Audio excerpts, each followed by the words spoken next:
So as we know that कि जो हर एक यूनिवर्स है वो बिना फीमेल्स के नहीं बन सकता। अगर किसी भी यूनिवर्स में कोई भी सुपर टीम है या फिर कोई भी नॉर्मल टीम भी है तो उसमें एक फीमेल का होना जरूरी है। तो जो फीमेल है उनका आजकल जो हर एक यूनिवर्स है उसमें बड़ा कंट्रीब्यूशन रह रहा है। इवन जो एमसीयू है उसमें तो मेल्स की जगह पर फीमेल्स को रिप्लेस करा जा रहा है। इसी की वजह से आजकल लोग एमसीयू को एमसीयू बोलते हैं। वो बात वैसे अलग है जिसके बारे में हम आगे बात करेंगे। अब देखो यार फीमेल कैरेक्टर्स के बारे में बात करना बनता है क्योंकि जो फीमेल कैरेक्टर्स है वो काफी ज्यादा पावरफुल दिखाई जा रही है आज के टाइम में। So as we know that कि जो हर एक यूनिवर्स होता है उसमें फीमेल एग्जिस्ट करती हैं और जो सुपर यूनिवर्स होता है उसमें फीमेल सुपर भी एग्जिस्ट करती हैं जिनके पास डिफरेंट टाइप की पावर होती है। अब कोई भी यूनिवर्स बिना फीमेल्स का नहीं बन सकता, चाहे वो एनिमी हो, मांगा हो, कॉमिक हो या फिर कोई भी किसी भी टाइप का रोमांटिक या एक्शन थ्रिलर एडवेंचर हो। हर एक किसी यूनिवर्स में फीमेल्स का होना इंपॉर्टेंट है। एंड इंपॉर्टेंट ही नहीं है, आजकल तो फीमेल्स हैं वो मेल के बराबर इवन मेल से भी ज्यादा पावरफुल दिखाई जाते हैं कुछ यूनिवर्सेस में। तो ऐसे ही आज हम top 10 most powerful female super heroes के बारे में बात करेंगे। हम फीमेल कैरेक्टर्स के बारे में बात नहीं करेंगे क्योंकि उसमें ज्यादातर इन्फिनिटी, इटर्निटी इस टाइप के कैरेक्टर आ जाते हैं। तो नंबर 10 पोजीशन पर आती है माकिमा। अब देखो यार जो माकिमा है वो चेंसा यूनिवर्स से बिलोंग रखती है जो कि चेंसा मैन का यूनिवर्स है।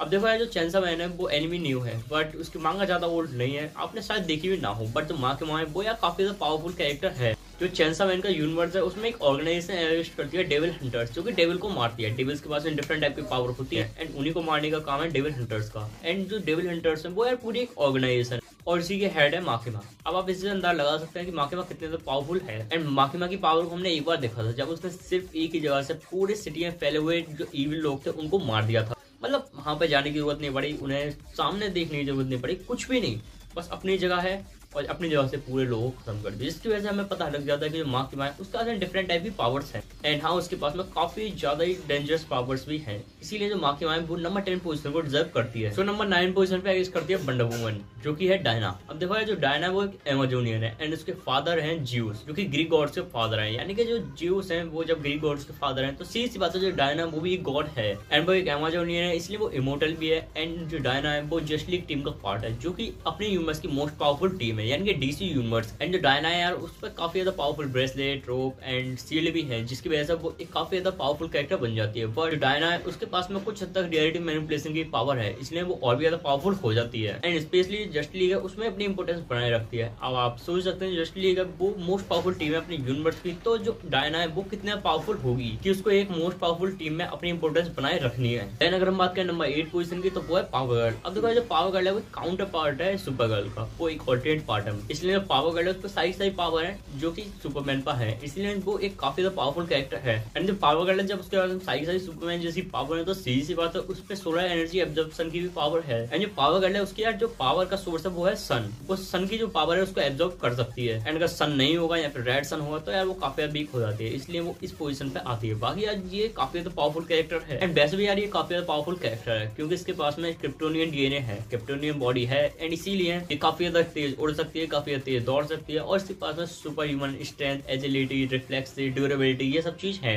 देन अगर हम बात करें नंबर 7 की तो वो है सी हल्क। अब देखो यार सी हल्क के बारे में मेरे को ज्यादा कुछ बताने की जरूरत है। जो सी हल्क है वो कजन है ब्रूस बैनर की यानी कि हल्क एंड उसका रियल नेम है जेनिफर वॉल्टर। एंड उसके पास में जो हल्क है उसकी सारी पावर्स हैं बट इसके पास में हल्क से ज्यादा एक बेनिफिट है कि ये कभी भी अपनी कॉन्शियसनेस को नहीं खोती है। मतलब जब ये जेनिफर वॉल्टर की बॉडी में है जब ये चाहेगी तभी ये हल्क की फॉर्म में ट्रांसफॉर्म हो जाएगी एंड ये अपनी कॉन्शियसनेस नहीं खोती है, इसलिए इसके पास में जेनिफर वॉल्टर की इंटेलिजेंस, उसका IQ मतलब उसका माइंड है एंड जो फिजिकल बॉडी है वो हल्की हो जाती है एंड ये पूरे तरीके से professor Hulk. Same to same Hulk की तरह इसके पास में गामा रेडिएशन एब्जॉर्प्शन की पावर है जिसकी वजह से ये गामा रेडिएशन को ऑब्जर्व कर सकती है और अपने आप को और भी ज्यादा पावरफुल बना सकती है। इसकी ज्यादा कुछ वीकनेस नहीं है, इसलिए सुपर गर्ल से ऊपर है। बाकी हल्क के बारे में तो आप सब जानते होंगे, हल्क के जैसे सारी पावर्स हैं इसके पास में। ये बात एक अलग है कि हल्क को नहीं हरा पाती लेकिन हाँ काफी हद तक टक्कर तो देती है। यानी हल्क में ट्रांसफॉर्म होती है तभी अपनी कॉन्शियसनेस नहीं खोती है, इसीलिए ये थोड़ी ज्यादा पावरफुल कैरेक्टर हो जाती है बाकी सबसे। अगर हम बात करें नंबर 6 की तो वो है कैप्टन मार्वल।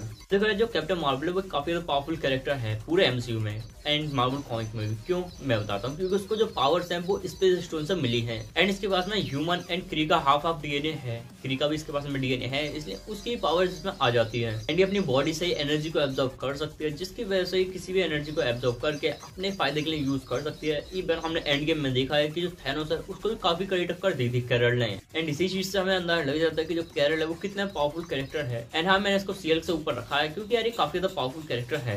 देन नंबर 5 पे आती है जीन ग्रे। अब देखा जाए जो जीन ग्रे है वो एक म्यूटेंट है, जिसकी वजह से वो काफी तो पावरफुल कैरेक्टर है। उसके बाद में साइकिक पावर है, बट जीन ग्रे और भी ज्यादा पावरफुल हो जाती है जब वो फिनिक्स फोर्स के साथ में मर्ज हो जाती है। एंड जो फिनिक्स फोर्स है वो एक यूनिवर्सल फोर्स है। एंड इसीलिए जीन ग्रे वो एक ओमेगा लेवल की म्यूटेंट है। एंड ओमेगा लेवल के म्यूटेंट काफी ज्यादा खतरनाक होते हैं, काफी ज्यादा पावरफुल होते हैं, जिनको कोई भी कंटेन नहीं कर सकता। बट इसमें जीन ग्रे और भी ज्यादा खास हो जाती है क्योंकि वो एक एब्स्ट्रैक्ट एंटिटी में आती है। एंड एब्स्ट्रैक्ट एंटिटी कितना पावरफुल होते हैं वो आप इस चीज से अंदर लगा सकते हैं कि एब्स्ट्रैक्ट एंटिटी में इन्फिनिटी, इटर्निटी इस टाइप के कैरेक्टर्स आते हैं, यानी कि जो पूरे यूनिवर्स का बैलेंस बना सकते हैं या फिर बिगाड़ सकते हैं या फिर पूरे यूनिवर्स को भी काफी हद तक डैमेज कर सकते हैं। देन नंबर 5 पोजीशन में आती है तात्सुमाकी। अब देखो जो तात्सुमाकी है वो वन पंच मैन यूनिवर्स से बिलोंग रखती है। एंड जैसे कि हम सब जानते हैं वन पंच मैन यूनिवर्स काफी तो पावरफुल यूनिवर्स है।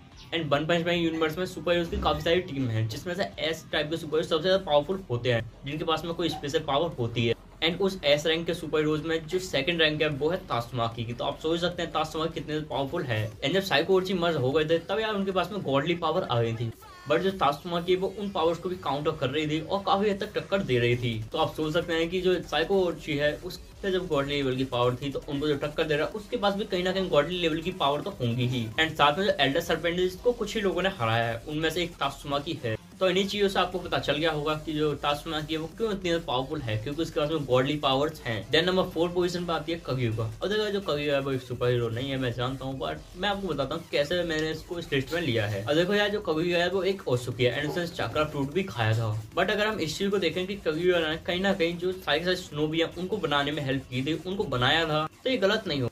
एंड इसीलिए वो एक काफी ज्यादा पावरफुल कैरेक्टर के साथ में सुपर हीरो तो नहीं बोल सकते, बट एक एंटी हीरो हम उसको बोल सकते हैं। एंड कागुया ओत्सुकी है, इसलिए वो काफी ज्यादा पावरफुल है। एंड जो कागुया है उसकी पावर लगभग इतनी है जितनी माद्रा की है, बट ये बात एक अलग है कि वो थोड़ी इमोशनल हो गई थी फोर्थ निंजा ग्रेट वॉर में। बट जो कागुया है वो एक प्राइम ओत्सुकी है एंड साथ में उसने ही जो हगिरोमो हमूरा है उनको बनाया था। एंड 19 सारे के सारे स्नोबी बने हैं। एंड कागुया ने चक्कर फ्रूट को खाया था, जिसकी वजह से वो और भी पावरफुल हो जाती है। डायमेंशन स्विच की पावर है, जिसकी वजह से वो एक ऑलरेडी गॉड तो है बट इस लिस्ट में ऊपर आ जाती है। देन नंबर 2 पोजीशन की बात करें तो उस पर आती है ग्वेन 10,000। अब देखो यार जो ग्वेन 10,000 है वो एक काफी ज्यादा पावरफुल कैरेक्टर है। भले ही इस लिस्ट में आप इसको गैस नहीं कर रहे होंगे बट ये आती है। अब देखो यार जो ग्वेन 10,000 है उसके बारे में खास कोई नहीं जानता, बट मैं बताता हूँ। ग्वेन 10,000 एक मोस्ट पावरफुल मैजिशियन है। इवन वो इतनी ज्यादा पावरफुल है कि उसको डिफरेंट गैलेक्सीज में तक बुलाया जाता है ताकि उनके जो मैजिक की प्रॉब्लम है उनको सॉल्व करा जा सके और जो मैजिक से रिलेटेड विलन है उनको हराया जा सके। यानी कि वो एक यूनिवर्सल कैरेक्टर है, वो मोस्ट पावरफुल सॉसर की फॉर्म में। तो आप सोच सकते हैं वो कितने पावरफुल है। ऊपर से वो एक एनोडाइट है एंड जो एनोडाइट होते हैं वो प्योर एनर्जी से बने होते हैं एंड यूनिवर्स की सारी जो एनर्जी है उसको हार्वेस्ट करने तक की पावर रखते हैं। एंड माना मैनिपुलेशन जो कि एक टाइप से हम बोल सकते हैं ऑरा है बेंडेगी यूनिवर्स में, जिसको वो ऑल्टर कर सकते हैं एंड किसी के अंदर से खींच भी सकती है। इवन वो किसी की लाइफ स्पेन तक को एंड कर सकती है। इसलिए जो ग्वेन 10,000 है वो काफी पावरफुल कैरेक्टर बन जाती है। इवन जो ग्वेन 10,000 है यार वो कहीं ना कहीं जो बेन 10,000 है उसके बराबर ही पावरफुल है। इसलिए यार जो बेन 10,000 है उसके साथ में ग्वेन 10,000 भी काफी पावरफुल हमें बताई गई है। तो ग्वेन 10,000 एक एनोडाइट है जो कि गॉडली लेवल के पावरफुल कैरेक्टर होते हैं एंड साथ में उसके पास में मैजिक का भी एक्सेस है, इसलिए वो और भी ज्यादा पावरफुल हो जाती है। एंड इसलिए वो इस लिस्ट में आती है क्योंकि अगर वो चाहे तो पूरे यूनिवर्स का बैलेंस बिगाड़ सकती है। देन नंबर 1 इसको आपने ऑलरेडी गैस कर लिया होगा, जिसके बारे में मेरे को ज्यादा कुछ बताने की जरूरत नहीं है, बट ये है स्कारलेट विच। देखो जो स्कारलेट विच है वो हमें एज ऑफ अल्ट्रॉन में मूवी में देखने को मिली थी, बट वो कॉमिक में काफी पहले से है। यार इतने पावरफुल कैरेक्टर है कि यूनिवर्सल जो कैरेक्टर होते हैं वो भी इस पर नजर रखते हैं कि ये कहीं कुछ बिगाड़ ना दे, कुछ गड़बड़ ना कर दे। इवन जो अपना कैंग द कॉन्करर था वो भी इस पर नजर रखता था। और जो बांडा है वो काफी ज्यादा पावरफुल कैरेक्टर है, इसके बारे में हम सब जानते हैं। इवन एमसीयू में उसने थैनोस को भी काफी करेक्टर कर दी थी एंड साथ में वांडा विजन सीरीज में यार उसने अपने एक अलग यूनिवर्स भी बना लिया था, पॉकेट यूनिवर्स मान, बट अपने एक अलग ही बना लिया जिसका दुनिया से कोई भी कनेक्शन नहीं था, एकदम दुनिया से कटा हुआ था। एंड चाउस मैजिक का यूज करने की वजह से वांडा का काफी ज्यादा पावरफुल कैरेक्टर बन जाती है। इवन अगर हम उसके कॉमिक की पावर्स की बात करें तो कॉमिक में वो और भी ज्यादा पावरफुल है। कॉमिक में एक बार उसने बोला था नो मोर म्यूटेंट, क्योंकि काफी ज्यादा पावरफुल स्पेल था जिसकी वजह से सारे म्यूटेंट खत्म हो गए थे। मतलब उसने इतनी ज्यादा पावरफुल रियलिटी मैनिपुलेशन कर दिया था कि पूरे यूनिवर्स से ही म्यूटेंट खत्म। तो आप सोच सकते हैं कि एक ऐसा बंदा जो कि 3 बर्ड्स की वजह से पूरे एग्जिस्टेंस को चेंज कर सकता है, पूरी रियलिटी को चेंज कर सकता है, वो कितना पावरफुल कैरेक्टर होगा। एंड इसीलिए जो स्कारलेट विच है वो नंबर 1 पोजीशन को डिजर्व करते हैं, इसमें कोई सख्त की बात नहीं है। तो आज की ये वीडियो यहीं तक। अगर आपको ये वीडियो अच्छी लगी हो तो लाइक करना, शेयर करना है, सब्सक्राइब जरूर कर देना चैनल को।